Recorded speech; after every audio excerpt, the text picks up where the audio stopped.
بسم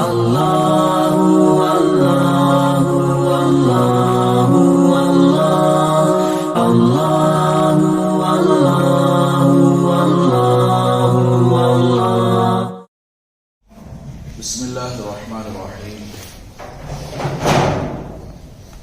وَلَقَدْ أَرْسَلْنَا إِلَىٰ أُمَمٍ مِّن قَبْلِكَ فَأَخَذْنَاهُمْ بِالْبَأْسَاءِ وَالضَّرَّاءِ لَعَلَّهُمْ يَتَضَرَّعُونَ.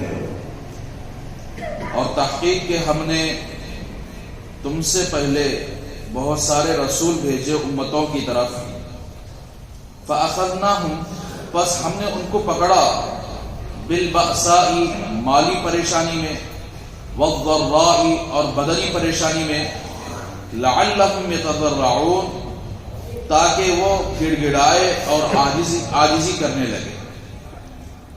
تو میرے بھائیو، اللہ تبارک و تعالی یہاں سے اس سے پہلے اللہ نے عذاب کی دھمکی دی تھی کہ اگر اللہ تبارک و تعالی تم کو کوئی عذاب نازل کر دے یا قیامت اچانک لے آئے تو ایسی صورت میں تم کس کو پکارو گے؟ تو اللہ نے سوال کیا تھا. تو ظاہر سی بات ہے کہ آدمی پریشانی میں، تکلیف میں اللہ کو یاد کرتا ہے، اللہ کو پکارتا ہے. تو اللہ تبارک و تعالی یہاں اپنے نبی محمد رسول اللہ صلی اللہ علیہ وسلم کو اس آیت کے اندر تسلی دے رہے ہیں. پیغمبر آپ کی بات یہ لوگ نہیں مان رہے ہیں، آپ کے خلاف آ کر کیا پروپیگنڈے کر رہے ہیں. آپ گھبرانے کی ضرورت نہیں. آپ سے پہلے ہم نے امتوں کی طرف بہت سارے رسول بھیجے. اب وہ رسول دنیا کے اندر آئے، اپنی امتوں کو سمجھائے، لیکن وہ امت سمجھنے والی نہیں تھی. وہ امت نے اپنے نبیوں کے خلاف طرح طرح کی تکلیفیں دیے. تو اللہ تبارک و تعالیٰ فرماتے ہیں کہ ہم نے ان امتوں کو نہیں چھوڑا. فَأَخَذْنَاهُمْ بِالْبَأْسَاءِ بس ہم نے ان کو مالی پریشانی میں پکڑ لیا، وَالضَّرَّاءِ اور بدنی پریشانی میں پکڑ لیا. علامہ اظہری رحمۃ اللہ علیہ جو مشہور لغت کے ماہر ہیں، بأسا کا ترجمہ اپنے لغت کے اندر یہ کہتے ہیں کہ جو پریشانی، جو تکلیف بدن کے باہر ہو، جیسے سیلاب کا آ جانا، طوفان کا آ جانا، زلزلے کا آ جانا، اور مالی پریشانی میں انسان گرفتار ہو جانا، مہنگائی کا بڑھ جانا، اسے بولتے ہیں بأسا. فأخذناهم بالبأساء. اور ضراء کہتے ہیں وہ پریشانی جو بدن سے منسلک ہو، جیسے بدن کے اندر طرح طرح کی بیماریوں کا پیدا ہو جانا. تو اب میرے بھائیوں، اللہ تبارک و تعالی یعنی ماننے والی قوم کے لیے تو چھوڑ دیتے ہیں، نہیں ماننے والی قوم کے لیے تو پکڑتے ہیں. آج دیکھتے نہیں کتنی مہنگائی چل رہی ہے، مالی پریشانی کتنی ہو رہی ہے، اس کے باوجود بھی لوگ غافل ہیں. اسے سمجھ رہے ہیں کہ کیا کی دنیا کے اندر چل رہا ہے. اللہ نے پکڑا ہے اس امت کو. فَأَخَذْنَاهُمْ بِالْبَأْسَاءِ لوگوں کو مالی پریشانی میں مبتلا کیا اور بدنی پریشانی میں مبتلا کیا. اب تو وائرس پھیلتا ہی، وائرس کے نام پر آ کر کیا ہے، دہشت پھیلاتے ہی رہی، اور لوگ آ کر کیا اس دہشت کی بنیاد پر مر بھی رہے. ادھر بدنی پریشانی بھی ہے، ادھر مالی پریشانی بھی ہے، مہنگائی پر مہنگائی جا رہی ہے. تو اندازہ لگاؤ کہ یہ اللہ کا عذاب نہیں تو اور کیا رہا. کیوں اللہ تبارک و تعالیٰ اس طرح کرتے ہیں؟ لعلہم یتضرعون تاکہ لوگ گڑ گڑائیں اللہ کے سامنے، عاجزی کریں اللہ کے سامنے. پھر اللہ تبارک و تعالیٰ آگے فرماتے ہیں لیکن امت سمجھنے والی نہیں ہے. جب تک چپل کا مار نہیں پڑتا، دیکھو اس وقت تک لوگوں کو سمجھ میں نہیں آتی بات. خود کو پڑھنا مار جب تک آگر کیا ہے غفلت ہی میں رہے، جب تک اللہ کی لاٹھی نہیں برستی، لوگ آگر کیا ہے ایسے ہی چلتے رہیں گے. نمازیں چھوڑ دیں، عیاشی کریں، سود کھائیں، زنا کریں، شراب کریں، شراب پیئیں، سمجھ میں نہیں آتی بات. اللہ کے گھر خالی کے خالی رہتے ہیں، لوگ دین سے غافل ہی رہتے ہیں. گھروں کے اندر، بازاروں کے اندر بے حیائی، کھلی بے حیائی آج چل رہی ہے. لیکن سمجھ میں نہیں آتی بات کہ اللہ کے عذاب کو لوگ سمجھ نہیں پائے. اگر اللہ کے عذاب کو سمجھنا ہے تو پچھلی امتوں کے اگر حالات کو اٹھا کر پڑھ لیں، کیسے کیسے اللہ نے ان کے اوپر عذاب نازل فرمایا. فلولا اذا جاءهم بأسنا تضرعوا ولكن قست قلوبهم وزين لهم الشيطان ما كانوا يعملون. جب اللہ تبارک جب ان کے پاس ہمارا عذاب آیا تو تضرعوا، تو عاجزی کرنے لگے، گڑ گڑانے لگے. لیکن ایسے وقت گناہ کرتے کرتے لوگوں کے دل سخت ہو چکے تھے. ولیکن قست قلوبهم، لیکن ان کے لوگ سخت ہو چکے تھے. وزین لهم الشیطان اعمالهم، وَزَيَّنَ لَهُمُ الشَّيْطَانُ مَا كَانُوا يَعْمَلُونَ، اور شیطان نے ان کے لیے ان کے برے کاموں کو مزین کر کے دکھایا، آراستہ کر کے دکھایا، ان کے برے اعمال کو ان کی نگاہ میں اچھا بنا کر دکھایا. تو اس وقت اگر ان کا گڑ گڑانا، ان کا اگر کیا عاجزی کرنا کچھ فائدہ نہیں رہا. تو میرے بھائیو آپ اندازہ لگائیں، نوح علیہ السلام نے 950 سال تک اپنی امت کے اندر محنت کی اور 9 پشتیں 9 نسلیں نکل چکی، لیکن کوئی نسل اگر ماننے والی نہیں تھی. اللہ نے ایسے عذاب نازل کیا، ایسے طوفان لایا کہ جس طوفان کی وجہ سے پہاڑ بھی ٹک نہ پائے. پہاڑ کو بھی اللہ تبارک و تعالیٰ نے اس طوفان کے ذریعے ڈبا دیا. پوری دنیا کے اندر طوفان آیا. اسی طرح لوط علیہ السلام کی قوم گندے کام کی، اللہ نے بستی کو الٹ کر پلٹ دیا. آج اس کی نشانی باقی ہے، جا کر دیکھو جسے ڈیڈ سی کہتے ہیں. آج اس ڈیڈ سی کے اندر کوئی مچھلی، کوئی جاندار زندہ نہیں رہتا. اسی طرح قوم عاد کو اللہ تبارک و تعالیٰ نے تباہ کیا، اور ایسے تباہ کیا 8 دن مسلسل اللہ نے ہوا چلایا، اور اس ہوا کے ذریعے سے اس قوم کو تباہ و برباد کر دیا جو قوم اپنے آپ کو طاقتور سمجھتی. قوم سمود کو اللہ تبارک و تعالیٰ نے ایک چیخ کے ذریعے، ایک خطرناک چیخ کے ذریعے اس قوم کو تباہ و برباد کر دیا. تو اس لیے اللہ فرماتے ہیں کہ جب ہمارا عذاب آیا تو گڑ گڑانے لگے، عاجزی کرنے لگے، لیکن اس وقت اگر ان کے دل سخت ہو چکے اور جو کرتے تھے وہ کام وہ صحیح سمجھتے تھے، اس لیے کہ شیطان نے ان کے برے کاموں کو ان کی آنکھوں کے سامنے اچھا بنا کر پیش کیا. تو آج دنیا کی حالت وہی ہے. آج عیاشی عام ہو چکی ہے، آج ناچ گانا عام ہو چکا ہے. آج لوگ یعنی دین اور اللہ سے بیزار ہو چکے ہیں، اور آج اللہ کے رسول صلی اللہ علیہ وسلم کے طریقوں سے بیزار ہو چکے ہیں. تو اسی لیے اگر اللہ تبارک و تعالیٰ نے بدنی پریشانی میں مبتلا کر دیا، مالی پریشانی میں مبتلا کر دیا، اب لاک ڈونا آگے پڑے تو انسانوں کی ریڑھ کی ہڈی نہیں بلکہ انسانی ختم ہو جائے. ایسی حالت اس وقت چل رہی ہے. پھر بھی بدماشیاں نہیں ہو رہے، بدماشیاں نہیں چھوڑ رہے لوگ، پھر بھی دھوکہ بازی نہیں چھوڑ رہے. کیا لے کر جائیں گے اپنے قبر کے اندر؟ اگر انسان نہیں سدھرا، اگر انسان اللہ کی بات کو نہیں سمجھ سکا، اللہ کے عذاب کو نہیں سمجھ سکا، پھر آگے جا کر کیا کرے گا؟ تو اسی لیے اللہ آگے فرماتے ہیں فَلَمَّا نَسُوا مَا ذُكِّرُوا بِهِ فَتَحْنَا عَلَيْهِمْ أَبْوَابَ كُلِّ شَيْءٍ. جب انسان بھول جاتے ہیں، جب وہ لوگ بھول گئے ماں اس چیز کو جس کے ذریعے ان کو یاد کرایا گیا کہ دیکھو پچھلی قوموں کو اللہ نے عذاب نازل کیا ہے، اللہ کی اطاعت کرو، اللہ کے سامنے سر جھکاؤ، اللہ کے حکم کے سامنے سر جھکاؤ. تو اب وہ لوگ یعنی اللہ کے ان فرمان کو یاد کرنے کے بجائے بھلانے کے نتیجے میں اللہ نے کیا کیا؟ فتحنا علیہم ابواب کل شیء، ہم نے ان پر ہر چیز کے دروازے کھول دیے. فل پیسہ آتا جاتا ہے.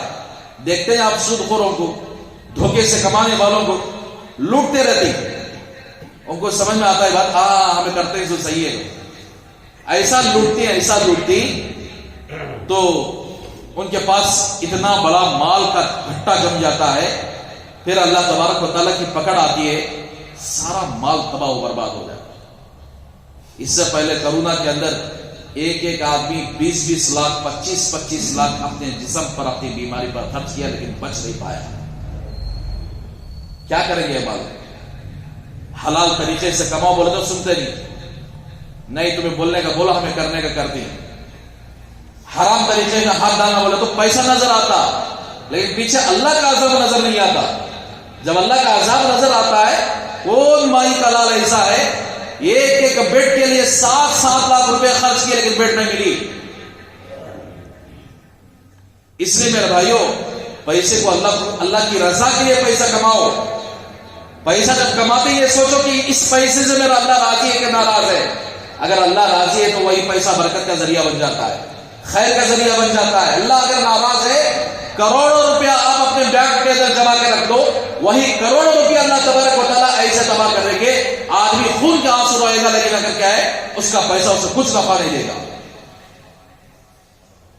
حتی اذا فرحوا بما اوتوا، یہاں تک کہ جب وہ خوش ہو جاتے ہیں جن کو وہ عطا کیا گیا، اخذناہم بغتہ، اچانک ہم ان کو پکڑتے ہیں، فاذا هم مبلسون، پھر وہ نا امید ہو جاتے ہیں، پھر اس وقت وہ نا امید ہو جاتے ہیں، کوئی سہارا نظر نہیں آتا، باپ بھی بیٹے سے دور بھاگتا رہتا ہے اور بیٹا باپ سے دور بھاگتا رہتا ہے، بیوی شوہر سے دور بھاگ جاتی ہے، کوئی اس وقت ساتھ دینے والا نہیں ہوتا۔ تو اسی لیے اللہ نے پکڑ کر دکھایا پچھلی قوموں کے اندر۔ اسی لیے علامہ رومی رحمۃ اللہ علیہ فرماتے ہیں کہ آج ہمارے دل، ہمارے نفس اگر کیا ہے، فرعون کے نفس سے بھی، فرعون کے دل سے بھی بڑھ چکے۔ فرعون کے پاس تو اگر کیا ہے، مال تھا، حکومت کی، اس بنیاد پر وہ فرعون بنا ہوا تھا، لیکن آج ہر آدمی اپنے آپ کو فرعون بنا کر چل رہا ہے، اس لیے کہ ہمارے پاس کچھ بھی نہیں، پھر بھی فرعون بنے بیٹھے ہیں۔ یا علامہ رومی رحمۃ اللہ علیہ اپنی کتاب کے اندر لکھے۔ اس لیے میرے بھائیو، اللہ تبارک و تعالیٰ ہر زمانے کے اندر قوم کو چھوٹ دیتے ہیں، مہلت دیتے ہیں کہ قوم سدھر جائے، یعنی سمجھ جائے، اپنے رب کے سامنے سر جھکا دے، اپنے رب کے حکموں کے سامنے سر جھکا دے، لیکن امت سنبھلنے کا نام نہیں لے رہی ہے، تو پھر اللہ تبارک و تعالیٰ اپنا کام کرتے ہیں۔ فَقُطِعَ دَابِرُ الْقَوْمِ الَّذِينَ ظَلَمُوا وَالْحَمْدُ لِلَّهِ رَبِّ الْعَالَمِينَ۔ بس ظالمین کی، ظالم قوم کی جڑ کاٹ دی گئی۔ جتنا ظلم کرتے تھے دنیا کے اندر، زمین کے اندر فساد پھیلاتے تھے، ظلم کرتے تھے، ان ظالمین کی جڑ کاٹ دی گئی۔ والحمد للہ رب العالمین، اور تمام تعریفیں اس اللہ کے لیے ہیں جو سارے جہانوں کا پروردگار ہے۔ اب دیکھو، جتنے زمانے کے اندر جیسے جیسے ظالم ظلم کرے، آج مسلمان ایک دوسرے پر کم ظلم کر رہے ہیں کیا؟ مسلمان سب سے بڑے ظالم ہیں۔